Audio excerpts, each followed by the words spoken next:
meus caros, vamos conversar um pouquinho sobre as diversas formas que os sócios das empresas têm para receberem as suas remunerações. Eu quero destacar 3 formas em particular que eu imagino seja interessante que vocês conheçam. A primeira das formas é uma forma chamada de prolabore. O prolabore ele é uma expressão em latim que quer dizer uma remuneração pelo trabalho. Então, a remuneração pelo trabalho, o prolabore, ele é devido aos sócios e administradores de empresas que exerçam atividades dentro daquela empresa. Então, se eu sou sócio de uma empresa e tenho um cargo naquela empresa, exerço uma atividade qualquer, eu tenho direito a uma remuneração e essa remuneração é o pagamento pelo trabalho que eu exerço naquela empresa. E por isso tem esse nome de prolabore.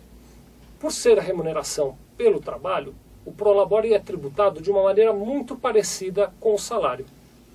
Então, se nós pegarmos um prolabore num determinado valor e compararmos com um salário de um funcionário naquele mesmo valor, nós vamos ter a incidência de imposto de renda retido na fonte idêntico para os 2 casos, vamos ter a incidência do INSS, a contribuição do segurado, idêntica nos 2 casos, e a empresa ainda tem que recolher sobre o prolabore 20% do valor do prolabore para o INSS.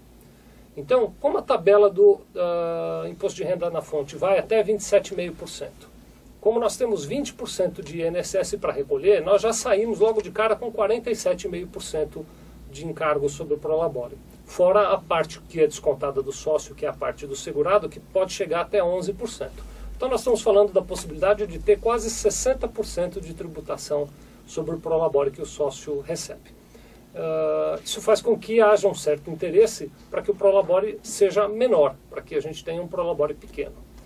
Eu vou deixar esse assunto aqui de lado e vou continuar, nós voltamos já nisso. Em paralelo, outra forma de remuneração que os sócios têm é a participação nos lucros. Para participar dos lucros de uma empresa, o sócio ele não necessariamente precisa ter um cargo dentro da empresa, ele não necessariamente precisa exercer uma atividade, trabalhar naquela empresa. Ele pode ser um investidor, colocou algum dinheiro quando a empresa foi aberta, com o objetivo justamente de participar de uma fatia dos lucros que aquela empresa gera. Os lucros, eles são remuneração de capital, eles não são remuneração de trabalho. E por serem remuneração de capital, eles têm uma tributação diferente, não é tributado como eu acabei de contar para vocês do prolabore.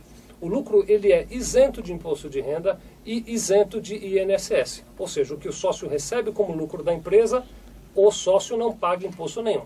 É claro que a empresa, já quando gerou esse lucro, pagou o imposto devido nas suas diversas formas de tributação, mas o sócio, quando recebe esse dinheiro, não paga imposto nenhum. Então é interessante receber dinheiro como lucro, porque a tributação é muito pequena. E existe uma terceira maneira de remunerar o sócio, que é chamado de juros sobre o capital próprio, que, em termos muito resumidos, seria a empresa pagando juros por aquele dinheiro que o sócio colocou na empresa. Então, quando alguém abre uma empresa, por exemplo, quando alguém coloca dinheiro como capital social, ele deixou de investir aquele dinheiro numa aplicação bancária qualquer, por exemplo, numa caderneta de poupança. Então, o governo entende que a empresa pode perfeitamente pagar juros sobre aquele dinheiro para os sócios. Os juros não é nem uma remuneração de trabalho e nem é uma distribuição de lucro. Então ele tem uma tributação também específica, uma terceira forma de tributação que corresponde a 15% para fins de imposto de renda. Então toda vez que a empresa paga juros sobre capital próprio para os seus sócios, ela desconta dos sócios 15% de imposto de renda.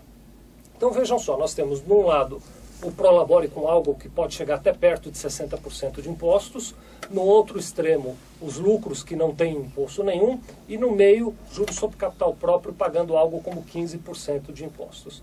O planejamento tributário inteligente vai levar com que nós tenhamos uma correta distribuição e um correto balanceamento entre o prolabore, os juros sobre capital próprio e os lucros distribuídos. É lógico que cada empresa tem a sua realidade e que toda esta variável de tributação e de realidade da empresa precisa ser ponderada antes dessa decisão.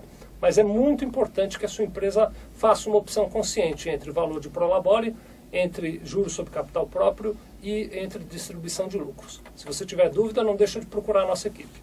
Obrigado.